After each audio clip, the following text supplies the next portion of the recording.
Welcome back to the channel, fellow Earthlings. Here we have the Ninja Foodi. I saw this at Target and I thought, whoa, let me review this guy because it looks really cool. I like the idea that this is a pretty big unit and it can flip upwards. I like the idea that you can tuck it away somewhere. It's got the air fryer section, it's got the air roast, air broil. It's got a baking section because this is basically an oven. It can dehydrate, it can toast, it can bagels, and also has a 45% larger usable cooking area. This is a Ninja Foodi's cook area versus a Cuisinart cook area. Sure, I mean, this is really wide. It can. When I first saw it, it looked like it can basically just hold a pizza, you know, like.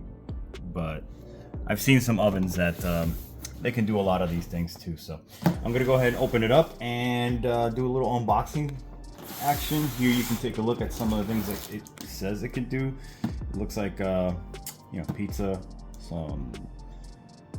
Is that chicken and maybe potatoes or tofu and some broccoli right down the middle? It's kind of cute. And then you got some fries and you got your chicken. So yeah, let's do the thing. All right, let's start with a little snip here.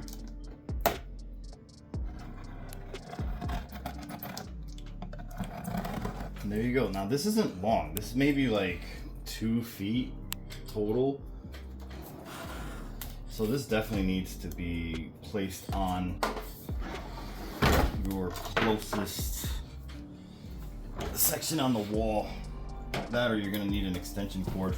And we open this guy and gives us the warning. Go ahead and set this guy down. It's got a little swivel right here, and that's how you get your little function, right? Goes up, goes down, stays right there. And it's got some more trays here where indeed you do get a lot of surface area here. Here's a little basket. And here is your rack. Little rack there. This is your actual drip pan or your dust pan. All the things that could possibly fall into this will fall and land on this.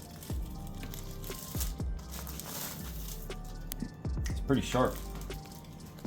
This has some pretty sharp corners here, so whenever you're messing with it, please be careful. Definitely something to keep your eye out. Put this guy right back in here. Doesn't look like it has a light inside of it. Actually, it does. It has a light all the way in the back, so that's gonna be cool. I'm gonna get an extension cord and plug this sucker in. Okay, so the controls here, as soon as you turn it on, you just hit the power button. So we're gonna go ahead and do that. We're gonna turn the power button. Does this little power check. It's got little lights that go up and down. If you just turn the knob, you can go to your settings, your air roast, your broil, your bake, dehydrator, etc., all the way down, and it stops. It can keep turning and it stops. And then if you want to go back up, it doesn't go up to the top as you keep turning right, so you have to go all the way back up. We're going to keep it in the air frying section. If you want to start, currently the way it is right now, you just push the button and it says preheat. Now the weird thing is that is not a minute. That was not a minute. If you go to the timer and you go all the way down, it for some reason defaults to 60 minutes. It immediately starts at an hour. So if I hit start right now again, once it actually starts, it actually goes down into the seconds, and this minute actually goes down. And this heats up really, really fast because it's big, it's wide, and it's deep, but at the same time, it's small and compact, which can and may or may not be like advantageous, because right now this pan does not fit in the tracks. This has to sit on top of this track right here, this rack, which is kind of strange because you would think, hey, I want to minimize the amount of space. Maybe there it is, and it starts and it's at the minute mark. I didn't do anything. So for some reason it defaults to the hour mark, which is every time you're gonna have to do that. And then this right here, this tray again doesn't fall in the rails, in the tracks. And so if I wanted to go ahead and put this in here, I'd have to basically put it on this rack. So if it goes in here, you see how it goes back and forth, and that's it. That's how it falls in here. Now the cool thing is this light that it has inside, right? If you want to go ahead and shut it off, You just press the button. It has a sensor, and as soon as we opened it, it turned on, which that was neat. But I'm gonna go ahead and add a little more time because I want to really warm it up. Maybe 3 minutes at air fry at 450. And what I like about it is as soon as I turn on the light, it slowly comes on. You can't really see the whole action right now because there's a black pan in there, but it gives it a nice little aesthetic, at least for the first time when you see it, and that's kind of cool. So we're gonna make a little ham, egg, and cheese sandwich right here in about 3 minutes. I have enough experience on these air fryers that at 450, it blowing extreme heat, it'll get it done. It'll get the job done. I haven't used this specific model yet, or this air fryer yet, so I'm not sure how strong the the fan and everything is, but I'm pretty sure 3 minutes is good enough to toast your bread. I went ahead and put some just some parchment paper because we obviously don't want to make our lives harder when it comes to cleaning. But again, this is also a kind of like shallow as far as like depth wise, or height wise, excuse me. Depth wise is very deep. That's pretty good if you want to go ahead and put a pizza in there. But if you wanted to make a turkey, I don't know, you would probably use your own oven. If you wanted to make a ham, or if you wanted to use this as a secondary oven for big things, this is kind of like a challenge because it's so small, so compact.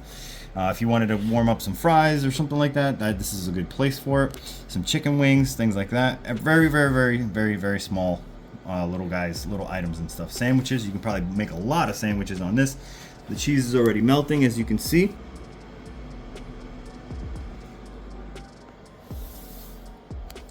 And obviously, if you wanted to go ahead and, let's just say you notice it's a little too hot or something like that, just hit the temperature. You can lower it on the fly. We'll just leave it at 450, which is fine. Press the button again and it's good to go. I could have used the toast section, but I tend to want things to go as fast as possible because the toast section, I usually they don't use the fans. So I'm actually gonna go ahead and pause it here. I'm gonna go here, go to toast. Toast has four slices. We're gonna go ahead and just put it on for 4 minutes at that. You don't hear the fan. And that's what I don't like. I actually like the fan to be blowing because it makes it go quicker. So this is almost basically a minute out on the air fryer section. And it always defaults to an hour for some reason. They always think, I guess, we want to do that, which is not what we want to do. We want to bring it back down to like maybe a minute. That is kind of bananas. And I like how the fan is constantly spinning. It brings around a lot of the heat. It makes it go faster. If you like to get your sandwiches done quicker, use the air fry section. If you don't want your stuff to burn really fast, which if you're doing something in the morning, or you got to keep your eyes off it, then go ahead and put it in the toast section. And hot. So it's done. The light is on. And it's letting us know, hey, we're done here. I'm gonna go ahead and shut it off. Open the lid. Take my bare hands and burn myself. It's very hot. It's actually quite a good amount of heat. Right now it is March 24th and 2024, and it feels really cold outside. So this little bit of heat coming into the house is nice. This is actually a welcome. We'll go ahead and take this food out. It's not bad, actually. In just those few minutes, you got a little hardness around the sides. This is very crispy right here. This looks like it cooked really well. The cheese has got even like a nice little brownness to it. I'm gonna slather a little mayo in here and we're gonna eat that now. All right, so here we go.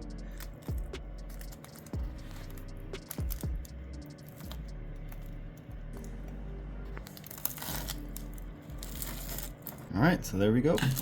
We went ahead, got ourselves a nice little, oh, juicy. It's like the cheese is all bubbling, it's all over the place. It did a good job. It did a good job at cooking it. It looks good. Got a little mayo in the middle.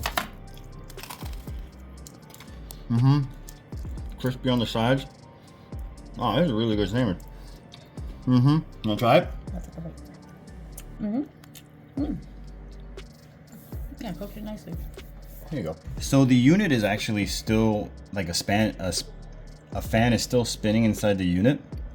and obviously that's for its cool down right now. I left the door open so we can get as much heat out, and it looks like it feels, yeah, it's still hot. Not too hot, but yeah, this is this little guy is basically done here, and we can just lift it up like this. And if you wanted to tuck it away, I guess you could just tuck it away once done. But obviously you don't want to do while it's doing its thing. This is completely off. You can turn it on by, I guess, just hitting the light, but it's not going to go on until you hit the start. So that's interesting. Yep, and that's it. This little guy is, again, really nice if you like your Ninja products. Maybe you have a slew of, you know, Ninja products. Maybe you have the blender like we do, and maybe you want to have this also on the, you know, if you're maybe like a brand kind of fan. For us, I really do like the Gourmia, the one that we have right now. It's really nice. I'm going to probably be comparing a lot of things to the Gourmia for here on out, because the Gourmia is just a lot taller. It's a lot wider, and it probably matches the same as far as the depth goes. But then that limits you to things that are just shallow, where you can do multiple things on a deeper unit. You can make like you can get slices of pizzas, you can put them at the bottom, you can get some fries on the top, and even a little bit higher, possibly you can do something else. Now, having the limitation of the rack, having to basically hold the pan itself, the black pan that we put on top of there, that's kind of strange that they wouldn't have made it so that it can fall into these racks. So that's also another limiting factor, because you're also like scraping the pan onto this guy right here. I like that it's got a light, but a light isn't always necessary, because once it starts to do its job, you can actually walk away. And if you want to see it, you can always open it and pull it out a little bit and see for yourself, right? The idea that every time you put it on the air fryer, it puts you at an hour, so you always have to scroll down to the number you want, that's a little bizarre. I would actually like it if it started at 0 and let you scroll up. That would be nice, because it also lets you know if it's at 0 that it's not started yet. That would also be nice. Now, if you go ahead and put it on the toast section, like right here, if we want to put it on toast, and we hit start, which is just a push button, it'll have its own, you know, 4.5 minutes to at 450. So it's got its own little toast section and stuff like that. You can set the darkness. Go ahead and increase the darkness by just going like this. It'll probably increase or decrease the temperature. So we're gonna go ahead and hit start, and it's actually less time, which is fine. I'm gonna go ahead and turn it off real quick. So yeah, all of these already have their own presets. Bake, that must be 20 minutes at 325. If we hit start, yep, 20 minutes. Okay, that's fine. I want to go here. This is probably another 10 minutes in the air broil, and then for some reason air fry for an hour. I don't know who wants to air fry anything for an hour, because whatever you're air frying, most likely in an hour will burn. Now the dehydrator that might be 6 hours, because usually the minutes are here. This is in 6 hours, so let's go ahead and start it. Yep, that is not seconds. So 6 hours at 150, and there you go. You can take some strawberry slices, maybe put them into a nice container or into the pan, and you can have it, you know, dehydrate them in that way. And there you go. Now, again, when you turn this off, this has a really low, like long cooldown. There's a fan that's constantly blowing in here, trying to cool something down. So I don't know how that's going to do for your power budget, because a lot of units just shut off and then you just let nature take its course. But this one seems to, I don't know if you guys can hear that. The fan blows for quite a while, so I don't know how you guys are gonna like that about the timer, the electricity that it's constantly using even after it shuts down. So I don't know. I saw it in the store. I thought it was really nice. You know, it was another air fryer. I thought it was cool, but I don't see myself giving this a high review. I would say this, for the most part, if you are a Ninja fan and you just want to have Ninja products laying around the house, sure, this is an okay item to have, but you definitely need some height, just so you can have multiple things. If you just want to show off a nice little pizza machine or something like that, then fine. This is a 5 out of 5. But for what I need, for the most part, this is basically, to me, I like giving them kind of harsh reviews. This is kind of like, you know, a 1.5 because it makes me go at an hour here, so I have to change around a lot of things. There's no like button thing where I can just go ahead and be like, hey, I want this to be like this. The toast settings, you have to do a lot of finagling just to get what you want. Things like that aren't necessary, especially for, you know, a good brand like Ninja. So that is, but Ninja tends to have like minimal buttons pressing, so maybe they're like the iPhones of like of gadgets and stuff. So all right, well, I'll leave it at that. That's my review for this guy. It's a 1.5. It did make a nice sandwich, so I'll give it the 1 for the sandwich, and I'll give it the 0.5 for the effort. See you guys next time. Bye.